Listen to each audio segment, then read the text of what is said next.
Welcome to Chasing Hardware, the podcast that sits down with the sports figures you grew up with and hears their stories. Welcome to Chasing Hardware. I'm your host, Rich Lamello.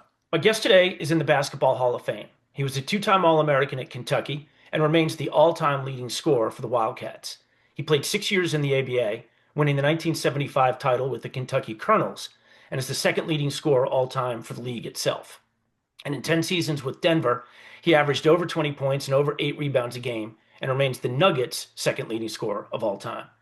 They call him the Horse because he only missed 24 games in 15 seasons. No load management with this guy. Ladies and gentlemen, please welcome to Chasing Hardware, Mr. Dan Issel. Dan, welcome. Thank you very much, Rich. I appreciate that. Although I have to say one thing. What do you got? You said I was the second leading scorer in the history of the ABA. And Louie Dampier, who to this very day is my very best friend, was number one. But I tell Louie he played 3 more years than I did. So that's really not fair. It's a great point. And actually, the funny thing is, I did think about that when I was kind of writing it. And I thought, well, that's the way they present it. So I'll just let it go. That's funny. That's awesome. Yeah. Well, and Louis is a name that's going to come up a lot in this show. So that'll be fun. Good. But before we get to Louis and the Kentucky years and all that, I love to kind of take a step back and look at, kind of childhood. And yours is a really interesting one for all sports fans. So you're born in Batavia, Illinois, and you're raised there. You go to Batavia High School, where you're a high school All-American. And this is just fascinating to me. The guy who lives directly behind you is Ken Anderson, who, is up for the Hall of Fame in the NFL, legendary quarterback for the Bengals. I had the good fortune to interview him on this show also. When you're a senior, there's a very good freshman basketball player who would go on to Northwestern, Craig Sager, who sadly has passed away, but, goes to your high school. And there's also a guy, most listeners won't know him, Byron Von Hoff, who was drafted in the second round by the Mets coming out of high school. So you guys have basketball, baseball, football guys. I mean, what's going on in Batavia, Illinois? It had to be something in the water, Rich. That's for sure, because at that time, Batavia had a population of about 7,500. And I played first base on the baseball team with when Byron was pitching. And we'd have 12, 14 major league scouts in the stands. And we'd either win 1-0 or we'd lose 1-0 because other than Byron, we were terrible. But as you said, he was actually the first pick in the second round by the New York Mets. And so, but you mentioned Craig Sager. I have a funny story to tell you. Greg, my brother Greg and Craig were best friends. And now they were 3 years behind me in school, but Sager was over at our house all the time. And the library in Batavia got a new printer. And it was the first copy machine in the city of Batavia. So Sager and my brother had this great idea. They took a dollar bill down to the library and copied 10 copies at a nickel a piece. Cut them out. Now, they were black and white on one side and blank on the other. They took them down to the laundromat, put them in the machine, and got $10 worth of quarters out of the laundromat. So they're at the malt shop having hamburgers and telling each other how smart they are, and the cops show up, and so they take them to the police station, and my dad is the first one down there, and he tells the police, he said, this had to be Sager's idea because Greg's never been in the library. That is fantastic. Oh my God. And it's so funny because for anybody who, obviously you knew Sager when he was, a young guy, but I'm just the whole time you're telling the story, I'm picturing him like in a yellow jacket and red and plaid pants. Just what an icon. Really just that is really funny. Yeah. Kenny Anderson had told me that, that Byron Von Hoff, he said that he was part of that Mets generation of, Seaver and Matlack and McGraw and Kuzman. But he went to Vietnam and I guess sustained an injury there, came back, but was never the same. Yeah, he was an unbelievable, especially for a little high school team like ours. To have that kind of talent was just unbelievable. Yeah, yeah. Oh, that's awesome. And so you're at Batavia High School, and your senior year, I think you're 26-3. You're scoring like 26 points a game. Um, and you're being recruited by Illinois, Northwestern, Wisconsin, and Kentucky. What was, I mean, obviously Kentucky, with Adolph Rupp as the coach, the Baron, great program then, great program now. But what kind of tipped the scale in the favor of going to Kentucky? Rich, it was actually a compromise.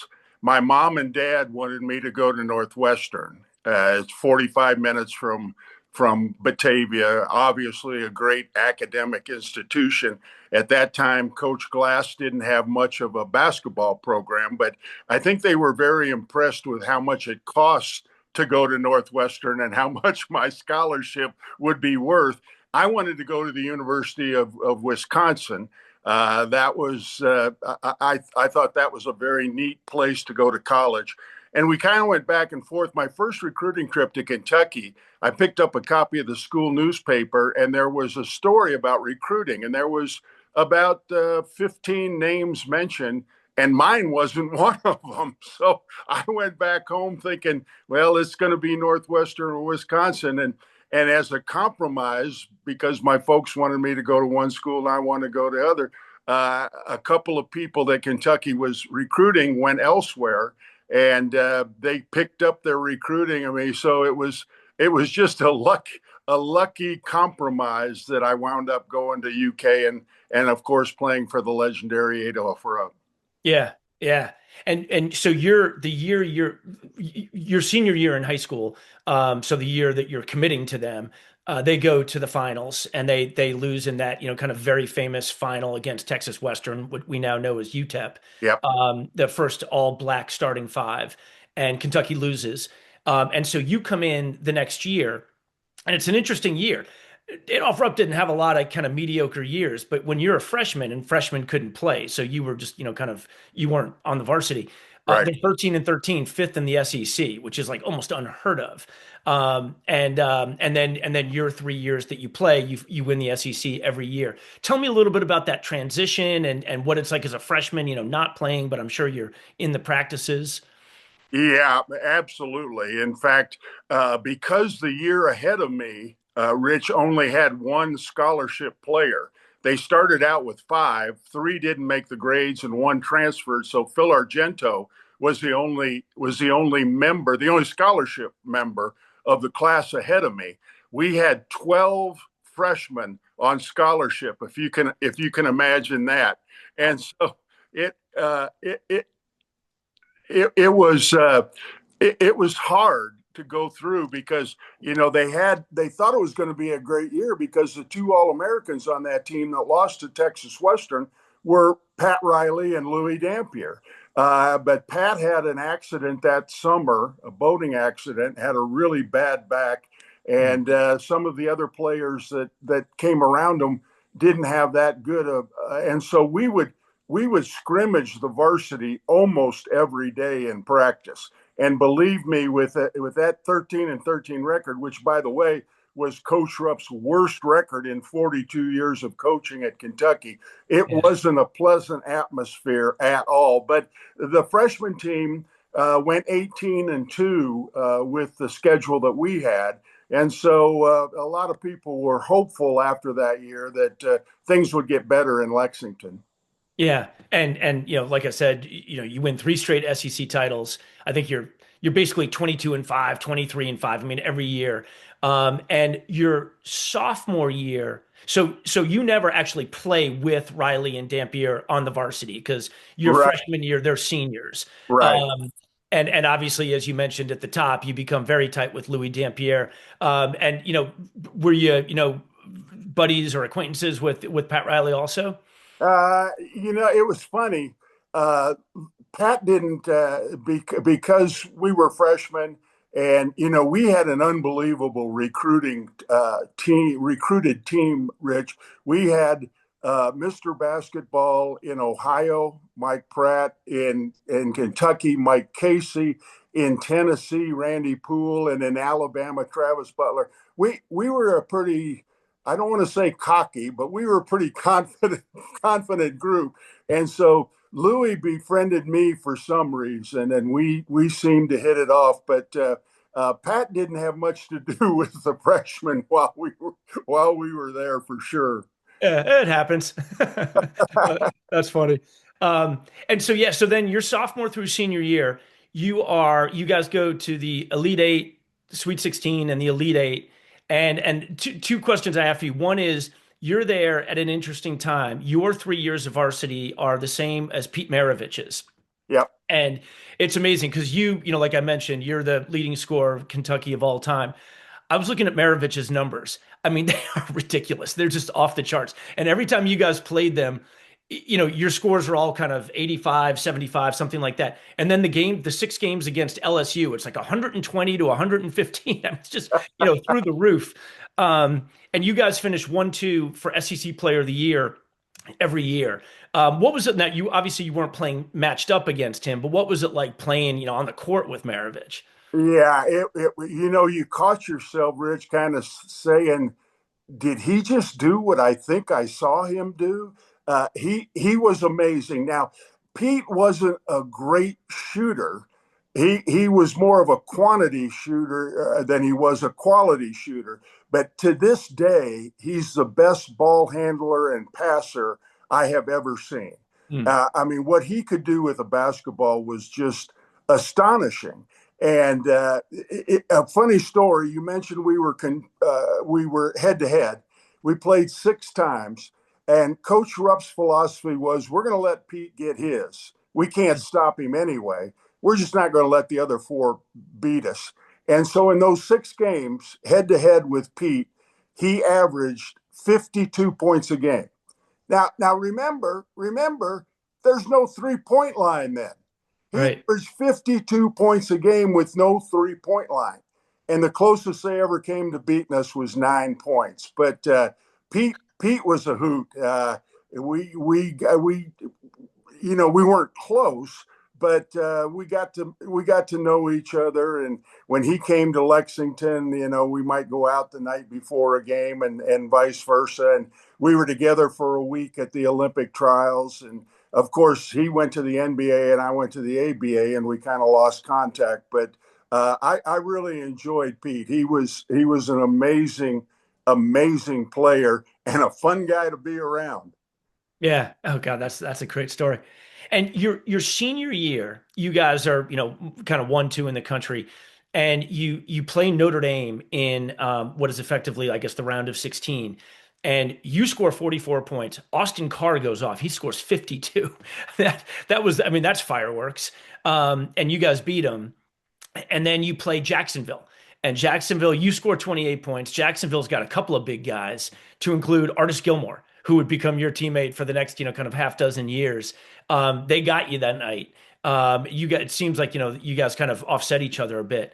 What was it like when you kind of first came across Artis, as an opponent? And then obviously a year or two later, he's your teammate. Yeah, it was. I didn't much care for Artis that night. That's sure. He and of course they had a good team. I think we were a little again confident because Notre Dame was the team that was supposed to be our toughest competition in that round of 16 and then 8. And we beat Notre Dame pretty handily. But Jacksonville gave us all we could handle, and eventually beat us 106 to 100. The thing I remember most about that game, Rich, was I fouled out with 10 minutes and 32 seconds left to go in the game. I don't know why Coach Rupp still had me in the game, but to have to go sit on the bench, knowing my college career might be over and there still be 10 minutes and 32 seconds left to Mhm. play, that wasn't a fun experience for sure. Yeah. Oh wow. Yeah. Um, and so and then then you graduate, and this is obviously back when there's the MBA and the ABA. and you get drafted by both the Kentucky Colonels, obviously, close by to UK, and you also get drafted by the Detroit Pistons. What was behind your decision making to go ABA versus NBA at that point? It was to be able to stay in Kentucky. I'd fallen in love with the state. I married a girl who has been my wife for 52 years now, and her family was all from Kentucky. The fact that I could go to 75 miles up the road and play for the Colonels was great. I'll tell you a story about the draft. ABA, Rich, used to have draft. They loved having drafts. They'd draft underclassmen. They'd have a draft for NBA players. They had all kinds of drafts. So Cliff Hagan, who was an All-American and a Hall of Famer at UK, was the player coach for the Dallas. What were they called? The Chaparrals. Chaparrals. Thank you. Thank Yeah. you. The Dallas Chaparrals. And he called me and he said, Dan, I want to tell you that the Dallas Chaparrals have your draft rights. And I said, well, Cliff, that's great. I appreciate that. I said, but the only team in the ABA I would consider playing for would be the Kentucky Colonels. A week later, the Kentucky Colonels called. Dan, we're happy to tell you we have your draft rights. Things were fluid in the ABA. Exactly. So the money was about the same, and just the fact that I could stay in Kentucky and continue my professional career is why I signed with the Colonels. Okay. Yeah, and it's interesting what you said about the drafts. Whenever I'm kind of doing the research for a show, I always kind of love digging around Wikipedia and stuff. There were years where the ABA, to your point, had four drafts. They had a seniors draft, an underclassmen's draft, a supplemental draft, and like you said, an NBA draft. It's like they're having drafts every 2 weeks. Let me tell you how the Colonels got Artis Gilmore, because Artis was just a junior when they beat us, so he still had another year at Jacksonville. And so the story goes that the ABA was having a league meeting, and they said, we want everybody to put a number in an envelope and throw it in the middle of the table, how much you're willing to give Artis Gilmore to sign with an ABA team. And Mike Storn, who was our general manager, put down $3 million. He never had any intention of paying Artis $3 million, but he put $3 million in the envelope, and that's how we got the draft rights to Artis Gilmore the following year. Oh my God, that is hysterical. Oh my God, that is fantastic. I mean, like I know there have been a couple of movies and documentaries and stuff, but there hasn't been enough. There's got to be more stuff done on the ABA. It's that's fantastic.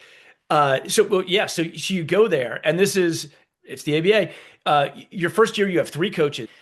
Gene Rhodes gets off to a 10-5 start as the head coach. He's let go. Alex Groza takes over for a couple of games, and then Frank Ramsey comes in and he coaches you the rest of the year. And Ramsey's an interesting guy. He's a Kentucky born and raised guy, played for UK, goes off to win, I don't know, like 7 titles in 9 years with the Celtics. And then he comes back, and I think this is his only coaching job, was to coach you guys for the year, the balance of the year. But I know you specifically mentioned him at your Hall of Fame induction speech. Tell me a little bit about Frank Ramsey and what he meant to you. Yeah, Frank, when you go into the Hall of Fame, the Naismith Basketball Hall of Fame, you're presented by a member of the Hall of Fame, and so that was a no-brainer to have Frank introduce me at the Hall of Fame inductions. He made the title sixth man famous. That's exactly what Frank was with the Boston Celtics. And Frank came from Madisonville, Kentucky. And supposedly his father owned half of Madisonville. And when Frank got done playing with the Celtics, he bought the other half. And so he was president of the bank and head of the lumber yard and everything. And so when he was hired, Coach Rupp called me because after I graduated, I had a really great relationship with Coach Rupp. We had basketball camps together. We went on several trips together during my senior year. And so I got to know Coach Rupp really well. So he called me when Frank was hired, and he said, Dan, Frank will coach you 1 year. Said it doesn't matter if you lose every game or if you win every game. He's having a little cash flow problem right now, and he needs some money. So he will coach you 1 year, and next year he won't be there. And that's exactly what happened. That's amazing. That is amazing. And oh, by the way, you guys went to game 7 of the championship series. It's not like it was kind of a rounding error year. I mean, he leads you past the Floridians and Matt Calvin. He leads you past Virginia and Charlie Scott. And then you go to 7 games against Utah before losing. So it's pretty good 1 year he had. Yeah, it really wasn't. And if you look at the record, our regular season record wasn't that great. I think we were 44-40 maybe or something like that. But Right. having all that playoff experience with the Celtics, he knew exactly what he was doing, getting our team ready for the playoffs. And you're absolutely right. We came within 1 game of winning the ABA championship that year. Oh, that's amazing. And we mentioned Louie Dampier, who, you were behind at Kentucky. He's already with the Colonels.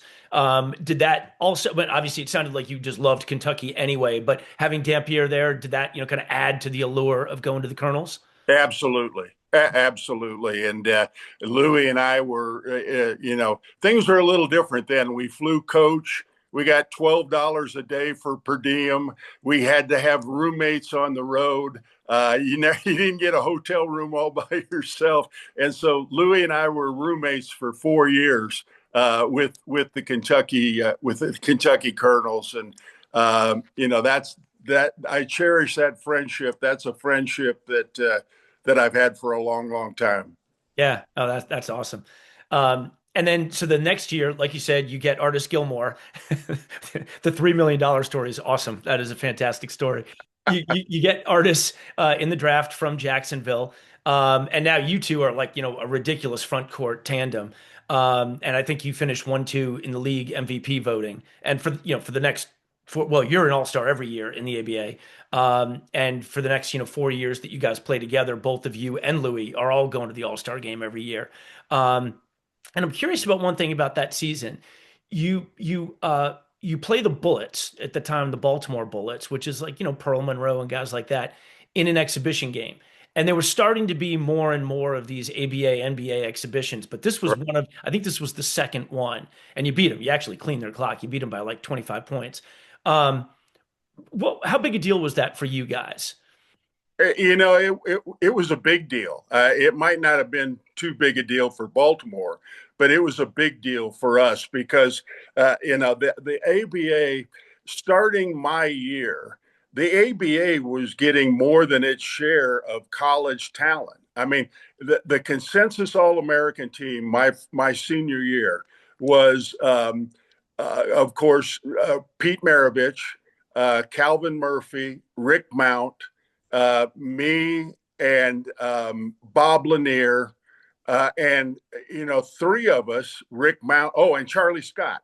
That was the consensus All-American team, and three of us, Charlie and Rick and me, went to the ABA. And then the next year, we get Artis Gilmore, George McGinnis, Julius Irving. The following year, we get George Gervin.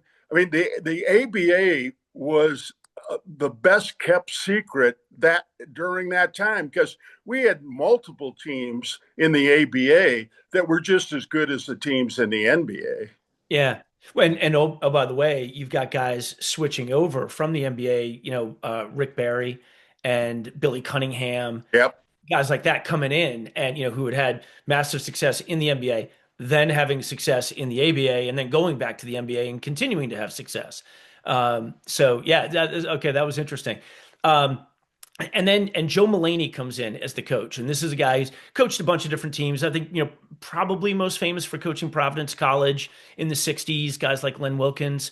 But Joe Mulaney comes in; he's your coach for the next couple of years, for the next 2 years. And you guys, you're always a playoff team. You go to the finals again. You go to Game 7 of the championship in '73 against Indiana, and and that's Mulaney's last game. Is there a reason why Mulaney left the team after that year? I know he stayed in the ABA, but he takes you to the finals and then he's gone. Yeah, I really don't know. I think I don't think Joe was ever really happy in Kentucky. Okay. Uh, I think he thought, he coached the Lakers, and I think he always thought that was a kind of a step down. Mm, But it just shows you how hard it is that to win a championship, Rich. I think 4 years that I was of the six I was in the ABA, I was on the best team in the league, and we won one championship. I mean, that first year that Artis, and I've won a few beers at the bar with this. Um, George McGinnis and Julius Erving came into the ABA the same year. Who was rookie of the year? was it Artis? Yeah. Yeah. That's Artis was not only rookie of the year, he was the most valuable player. And Yeah. we won 68. We were 68-16. The best record ever in the ABA, and got knocked out in the first round of the playoffs. So I don't know if it was mutual understanding that Joe would leave, or the ownership was looking for somebody who would finally get us over the hump and win a championship. But yeah, Joe was there 2 years, and then Babe McCarthy came in to coach us. Right. And when Artis comes in, I mean, obviously you're a big guy. You play center and power forward, kind of over the years. Artis comes in, he's that much taller. He's going to be down on the low block. Do you love the fact that he comes in because that allows you to, pop outside a little bit more? Or, what was the dynamic with you two? Yeah, no question. I was blessed that I could knock down a 15, 18-foot jump shot, and I was tired at 6'9" going against the centers in the league. I was glad that A came in, and he could take on that responsibility. And so yeah, to be freed up from having to play every play at the low post, I think really helped my game, and I think it complemented Artis playing on the low post too. Yeah. Yeah, it's amazing. I mean, your guys, the two of you together, your stats over the years are amazing. First of all, incredibly consistent. But, both of you getting, kind of mid to high double digit rebounds and, kind of scoring in the mid 20s. Obviously a tandem that worked. And it's funny, you just mentioned the shooting. There's a great quote. I have to read it. There's a great quote from you. And I didn't put down the whole thing because it was a long one. But you said shooters are like adrenaline junkies. They get themselves paged at Kmart just to hear their name over the loudspeaker. They yank the Venetian blinds just to hear the sound of singing nylon mesh.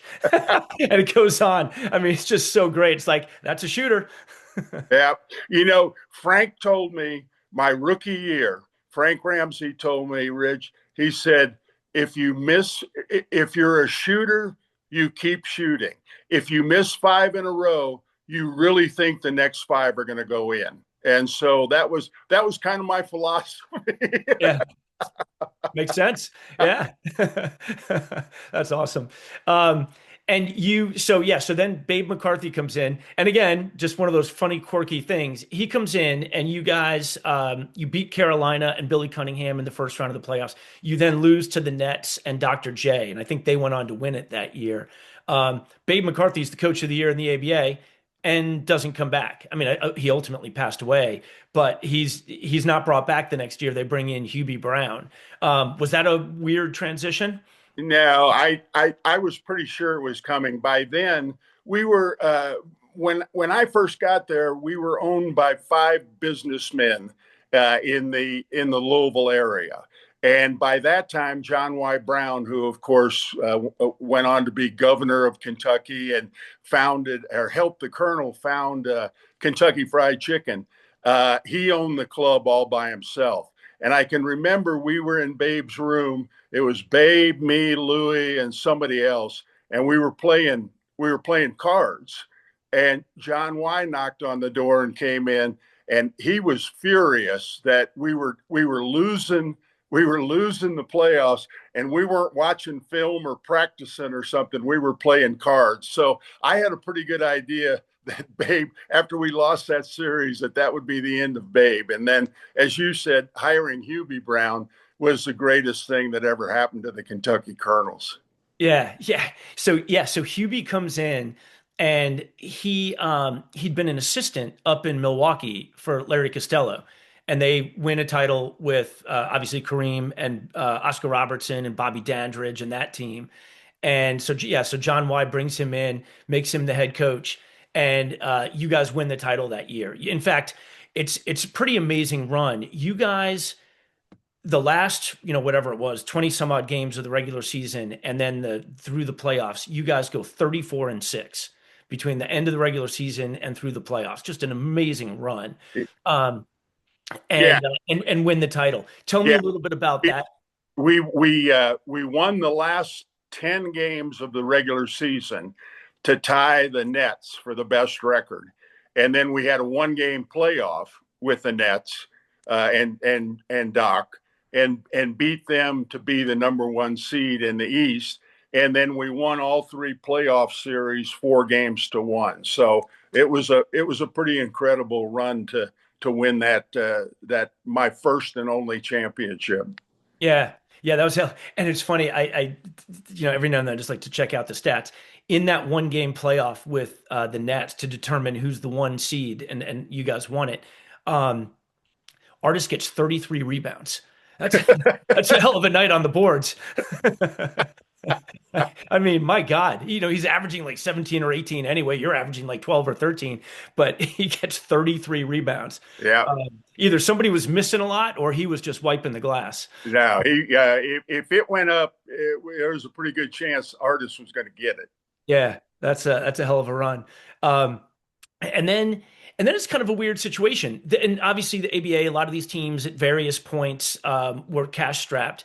So you get traded to what was going to be the Baltimore Claws, but then they disband. So you get traded to the Denver Nuggets after the championship. Was that solely monetary driven? Yeah, because it really wasn't a trade. A player had to go the other direction to give it some validity, but it was actually a cash deal. Okay. And John Y, although we had won the championship, John Y had lost money. And so he decided, as you just said, he was going to take some cash off the table and he was going to sell me or Artis. And it wound up being me to the Baltimore Claws. And my family and I went to Baltimore and we were there 10 days. And ironically, my coach was Joe Mulaney the 10 days that I was in Baltimore.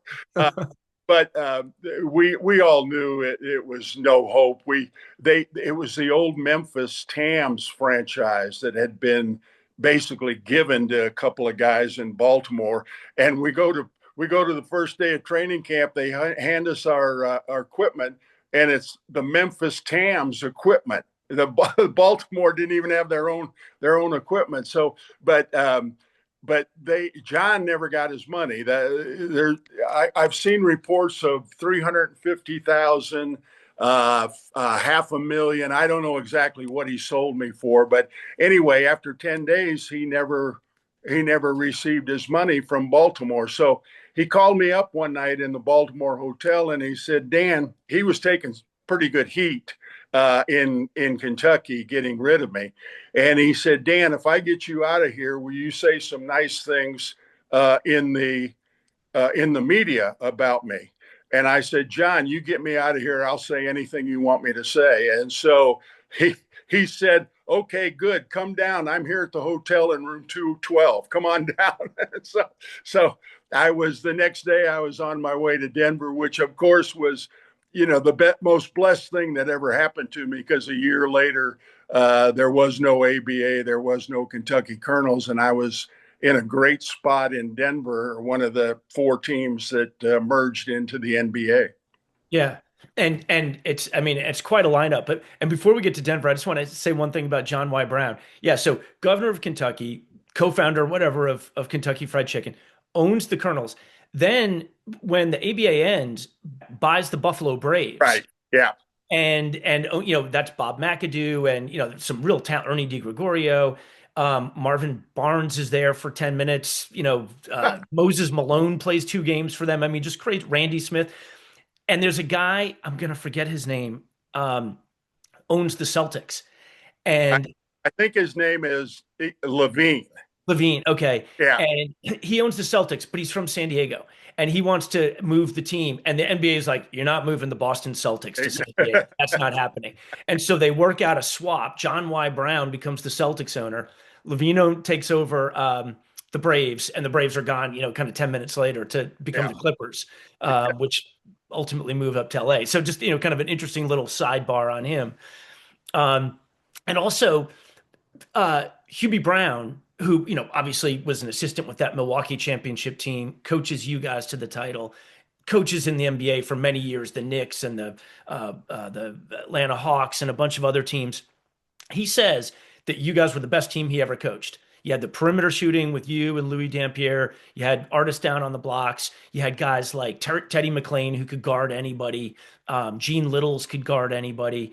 Pretty high praise coming from a guy who's, been around the basketball block, that you guys are the best team he ever coached. Yeah, of course, he's retired now, but Rich, up until the time he retired, if you saw him do his television work, he was wearing his Kentucky Colonel championship ring. Oh, was that That right? Oh, that was the ring that he always wore.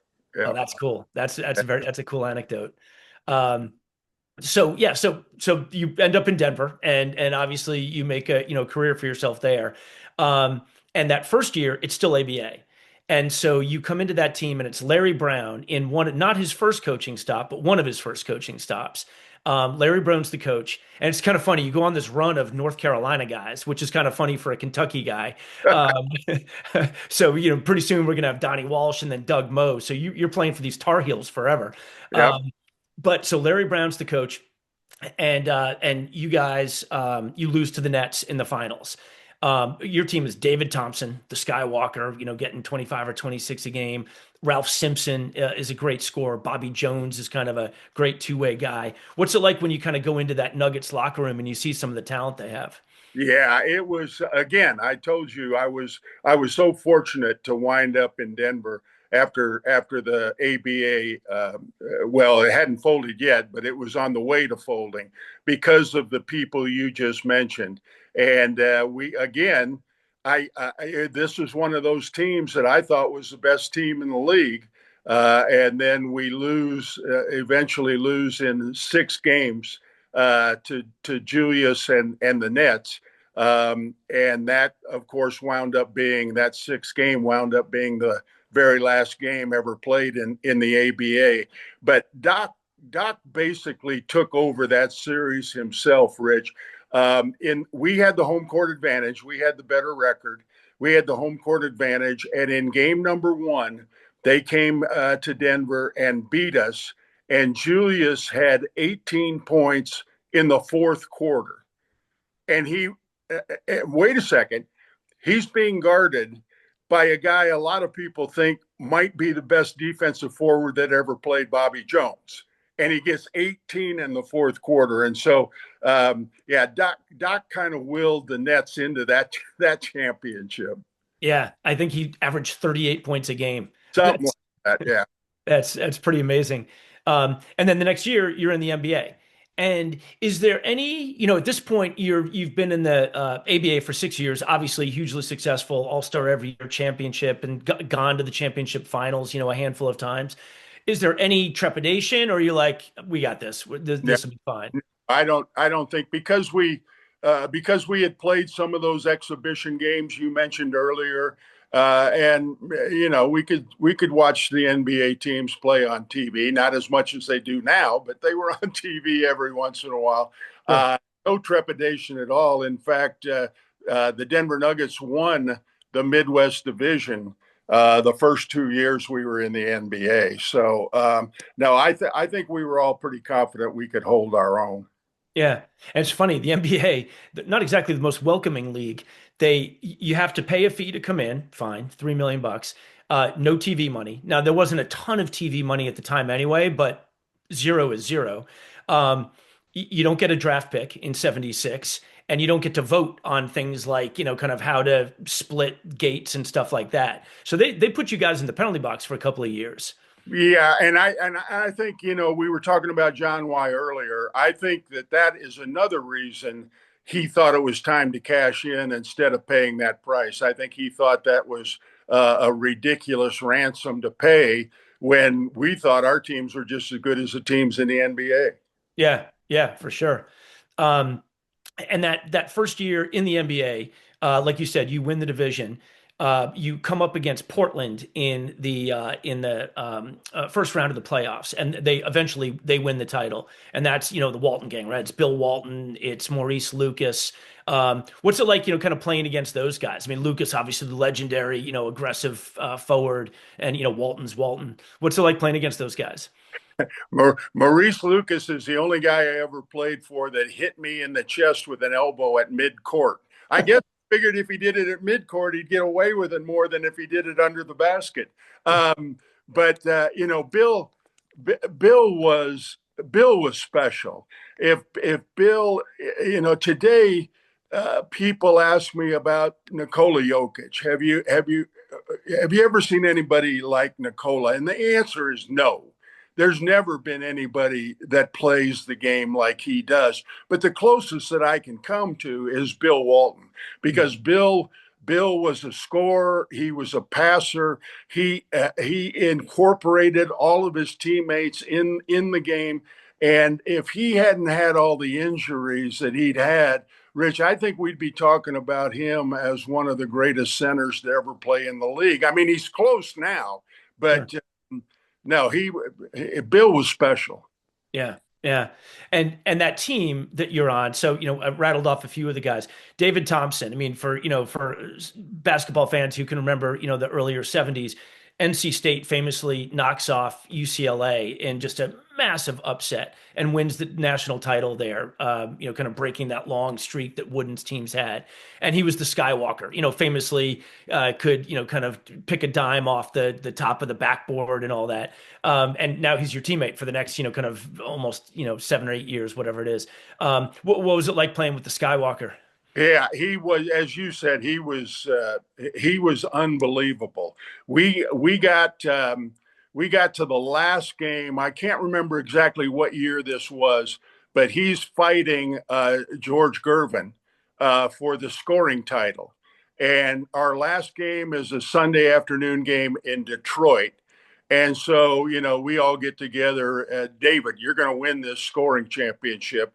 And Detroit knew exactly what we were doing. They knew that David was the one that we were trying to get to score. We didn't care about the game. Our playoff position had already been established. And so what we wanted to do was get David the scoring championship, and he scored 73 points that afternoon. I mean, he could do everything.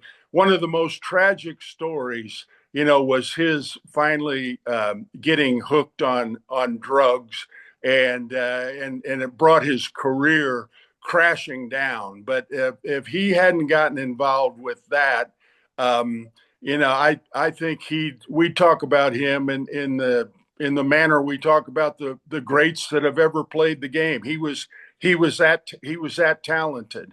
Yeah. And the Nuggets gave David a contract worth $800,000 a year. And that doesn't sound like much now. The leading earner in the NBA was Kareem, making 350. He Wow. more than doubled. And so we get off the plane in a visiting city, and there'd be 4 TV cameras at the end of the jetway wanting to interview him and talk about $800,000. And David was an introvert, kind of a very quiet, shy guy, and I think that's what really drove him off the deep end. That's tough. And could you guys? I mean, because obviously there was some of that going around in the NBA at the time. Could you guys tell? I mean, were there kind of interventions, or was one of those things that he kind of did his thing and you didn't really know? I think when you could tell around the league when a guy would get 32 points one night and 4 points the next, you knew something was going on. And I think we didn't know it at the beginning, but then I think it became pretty clear when he had games that he didn't even look like himself, when he was late for practice and things like that. He tried to go to rehab several times, but that at that point in his life didn't work out. I'm happy to say it has since worked out, and I see David occasionally at Denver Nugget team outings and things like that. So he finally got himself cleaned up, but it certainly impacted the length of his career. On that team, I love like the glue guys on a team. Maybe not the biggest stats, but like, every team needs these guys. Paul Silas is on that team, in the kind of, mid to late 70s. What was it like playing with Silas? Never a huge scorer, but just one of those guys like, he'd get the loose ball, that type of guy. Yeah. Paul was the kind of guy that, of course, his career was at the very end. He had spent most of his time in Boston playing with the Celtics, and he was winding down, but he still, Rich, was the kind of guy that would embarrass you with his effort if you weren't playing as hard as you could play. I mean, he'd be out there, like you say, knocking people out of the way, getting rebounds, and he brought a lot of professionalism. That was a very young team. If you look at the people that were on that team, very young team, with the exception of myself. But he brought real professionalism to that team. Yeah, yeah, and I noticed in there, the next year you guys lose to the Sonics in the playoffs, and that was a year where the Sonics would go and lose to the Bullets in the championship, and then the next year they'd win. And that Sonics team though had guys like Jack Sikma, DJ, Gus Williams, but also a guy who had been one of your backups the year before, Marvin Webster, is now up in Seattle, Yeah. and playing a very big role. What was that like? You guys deal Webster away, and all of a sudden he's great. Yeah. Maybe we let go of him too early. Right. That's for sure. But and of course that team was coached by the great Lenny Wilkins, who we just recently lost. But that was an outstanding team, and I think at that point we had started to get a little sour. Larry wasn't happy. In fact, he would wind up leaving the team, I think the following year. He did. And so, we still had a great team, but I don't think we were quite as talented as those teams that we had to match up with once we got to the playoffs. Yeah. Yeah, that next year is when Brown leaves and Donnie Walsh comes in, another North Carolina guy. And you guys bring in George McGinnis. You bring him in from Philadelphia. Oh, I guess is that McGinnis for Bobby Jones? Yes. Okay. So Exactly. McGinnis for Bobby Jones, and Charlie Scott also comes in. He'd been in Boston, won a title with them, and he comes out. In that next couple of years, you guys have, on paper, some just, Hall of Fame talent, McGinnis and Charlie Scott, yourself. The next year, Alex English comes for McGinnis. What was it like when McGinnis and Charlie Scott came in? Well, it wasn't. If you look at our record, you can tell it wasn't very good.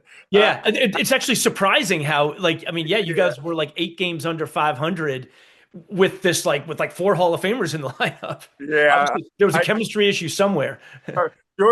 George and Charlie were playing on a pass-fail basis by that time.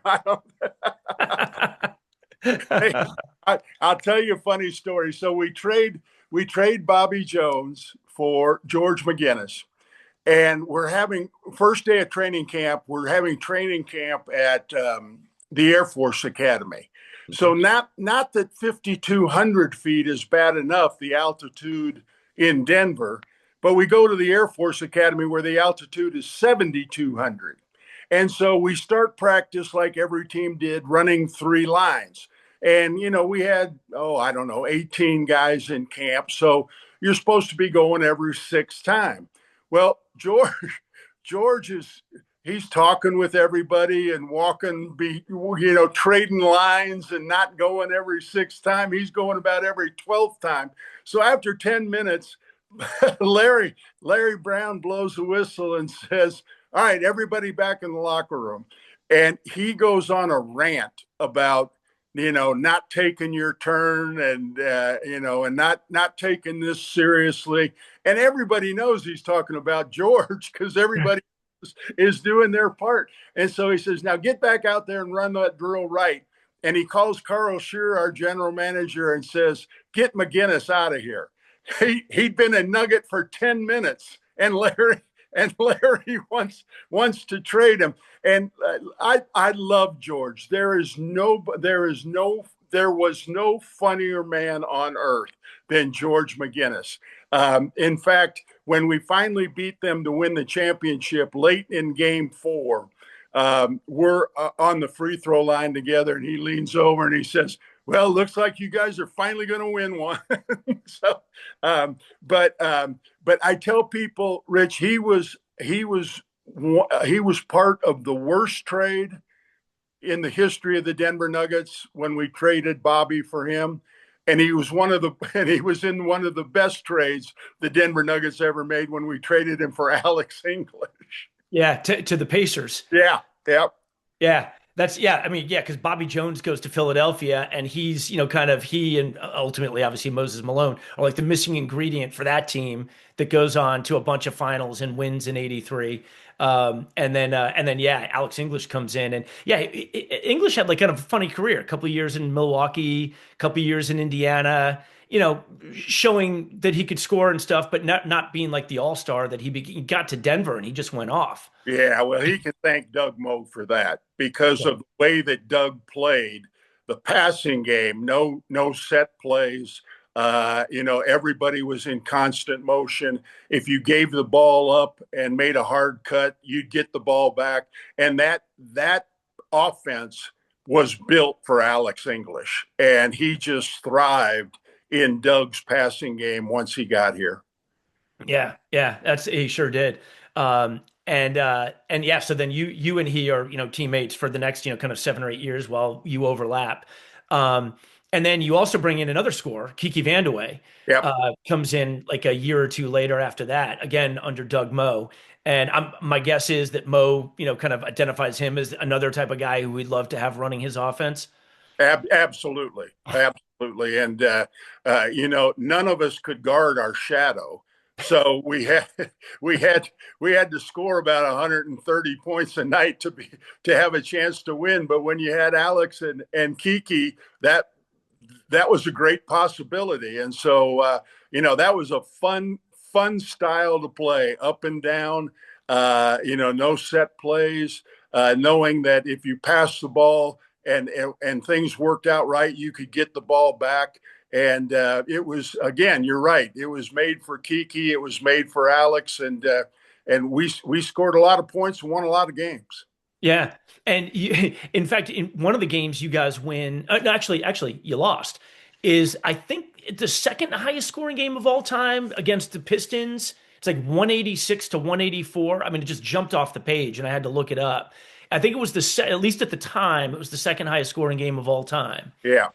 Yeah, I think at the time, it was the highest scoring game. Oh, maybe that's it. In NBA history. And here's my favorite fact about that game. Okay, as you said, it was 180-something to 180-something, triple overtime. Guess how many three-pointers both teams took and made? 180-something to 180-something. Was this is embarrassing. I can't remember. Was the 3-point line even in effect yet? Yeah. Oh, it was. Okay. Gosh, I don't know. I'm guessing. Both teams were 1 for 2 from the 3-point line. Is that right? Yep. That's insane. That just shows you how basketball. I mean, if you took the two 3-pointers in today's game, you take that many 3-pointers before the national anthem is over, Rich. 100%. Yeah. It's incredible. That is crazy. That's absolutely amazing. And this is and so you're out there in the West in an interesting time. So we talked about Portland. Obviously, Seattle has a little bit of a run with Sigma and some of those guys. And then obviously Los Angeles. You guys are there when Kareem comes in from Milwaukee, and then they get Worthy in the draft. Obviously, Magic. What's it like going up against those teams? The front court is Kareem and Worthy and Jamal Wilkes early on. What's it like, playing against those guys? Yeah, it was tough. It was tough. In fact, I remember Doug got fined one year. We were in the Western Conference Finals against the Lakers, and Doug told the press, he said, "We got no hope. We got no shot to beat this team." And the NBA fined him. But you know what? He was absolutely right. We had no that Showtime, coached by Pat Riley, was that team. I'm sure old timers will say, "Well, the Celtics run was better than that," but there was a lot more competition when the Lakers did it, and that dynasty might be as good as any dynasty there ever was in the NBA. Yeah. And it's just amazing how everybody had like played their role, right? Obviously Magic and Kareem, they spoke for themselves, but like Michael Cooper, who I got to interview, like, basically he was told, look, man, the points are not going to be the issue here. We need to play D. And you Yeah, seem like the guy. And he's like, got it. You don't have to tell me twice. yeah. And, perfect guy for the perfect role, right? Yeah, and that so Michael would guard anybody from the point guard to the small forward and just shut them down. And so, when you're dependent on scoring points like we were, and a defender like Michael was able to take one of our main offensive clogs out of the game, it made it equally difficult to win. Yeah. Yeah. And that I think the season that you're talking about, the 85 season, which actually is your last year. Yeah. You guys get to the finals in the West against the Lakers. And at this point, they've won twice. But they haven't gotten past Boston yet. And this would be the year that they would ultimately beat Boston for the first Yep. time ever Yep. in the finals. And you guys it's a pretty close series the first couple of games. And then English, I think he breaks his hand like in Yeah. game three. Yep, he sure did. And after that, when we didn't have Alex, that of course we had traded Kiki by that time, and we Right. had for half of Portland's roster. I mean, it was Fat Lever and Michael, Cooper, and three or four, and a first round draft choice. Calvin Nat was, Calvin Nat. and so.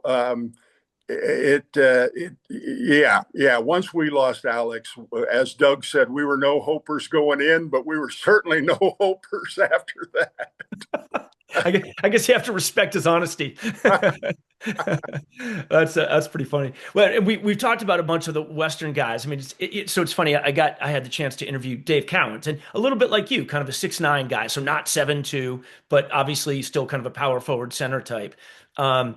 And we were just talking about what like just a great era it was for the big men, the front courts. And obviously for you, you're playing against him and McAdoo, and then later with the Celtics guys like McHale, obviously Parrish. What were some of those kind of the Celtics teams and a guy like McAdoo who was with a bunch of different teams over those years? What was it like going against some of those guys? Yeah, it was tough. I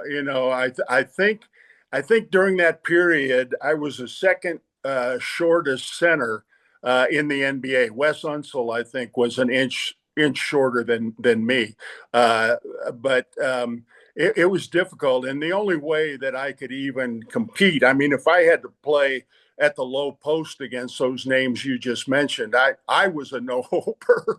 But the fact that I could go out on the floor and shoot and get some of those guys in the defensive position they were unfamiliar with, made it at somewhat equal.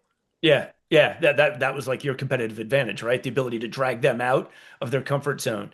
Ex- You mentioned Unseld. Yeah, you had Elvin Hayes and Wes Unseld, for a couple of years. And then I guess probably your last 3 or 4 years, you have a guy like Jeff Ruland and Rick Mahorn, who, speaking of never shying away from contact, those two guys. Yeah, yeah. No, it was a different game then. It was a lot more in a lot of cases. Of course, the Detroit had the bad boy reputation. They were probably the most physical, but there were a lot of physical play in those days. And if you went down the lane and scored a layup, the next time you went down the lane, you were picking yourself up off the floor. So, it was that kind of league back then. Yeah, yeah. And we mentioned Moses Malone, who had obviously had a ton of success in Houston and then goes up to Philadelphia and basically gets them over the hump for their title. Your career kind of overlapped with his, pretty much like for like. What was it like playing against Moses? It was. I tell people, Rich, he was the toughest matchup that I had in Hmm. the NBA because of what we just talked about. I could take people out on the floor. I could give them that silly head fake, which they continued to go for, and go around them. If they backed off, I could shoot it. But Moses wouldn't let me do any of those things. Moses had more size and had more quickness. And so when people ask me, I say, I respect Kareem. Somebody told me one time I played head to head with Kareem 62 times in my career. I respect Kareem. I think Kareem's the best player, the best center that I ever played against. But the guy that gave me the most trouble was Moses Malone. Interesting. Wow. And I have to ask, I had the chance to interview Rudy Tomjanovich, and he basically played with and against, and coached just a ton of all world athletes. He said greatest player he ever had was Olajuwon, and now you only would have overlapped with him for 1 year. Your last year was his first year, I think. What was but you were both in the West. What was it like going up against Olajuwon the handful of times? He had the best footwork of anybody I ever played against. Whoever coached him early on, maybe it was not until he got to University of Houston, but somewhere along the line, he had great coaches as far as his footwork was concerned. And you could overplay some players, most players, because they were one-handed.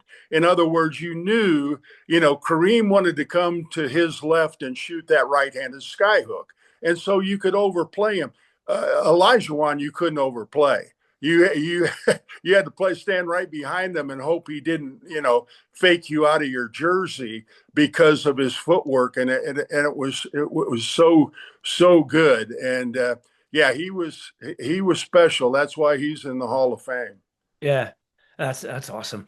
And I have to ask you, you were coach of the Nuggets also, and in '94 you led them to what was at the time the biggest upset in NBA history. You took an 8 seed and beat the 1 seed Seattle Sonics in 5 games. What was it like, kind of preparing the team for that?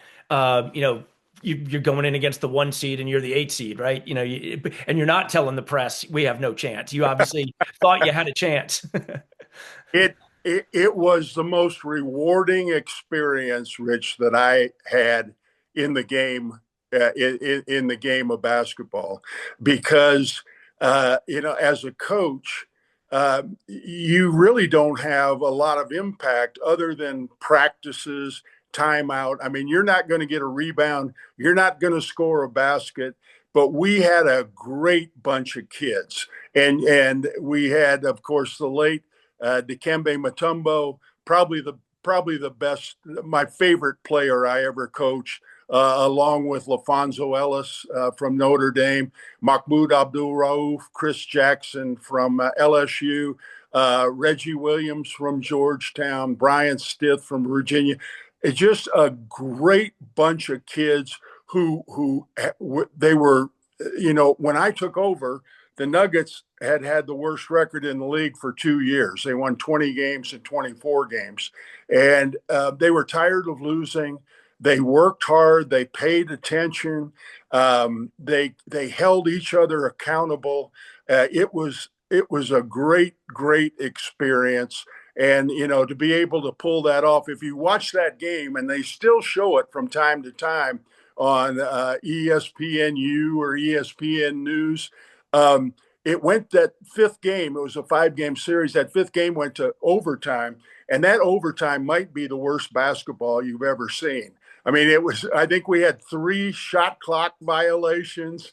People were scared to death to take shots, but we had Big Dikembe back in the back, and he wasn't going to lose. And of course, you've seen that iconic shot of him laying on the floor, holding the ball over his head, and it was a wonderful experience. And the thing that a lot of people don't remember is after we won that series, we got to play the Utah Jazz, John Stockton, Karl Malone, Jeff Hornacek, and we took them after being down 0-3.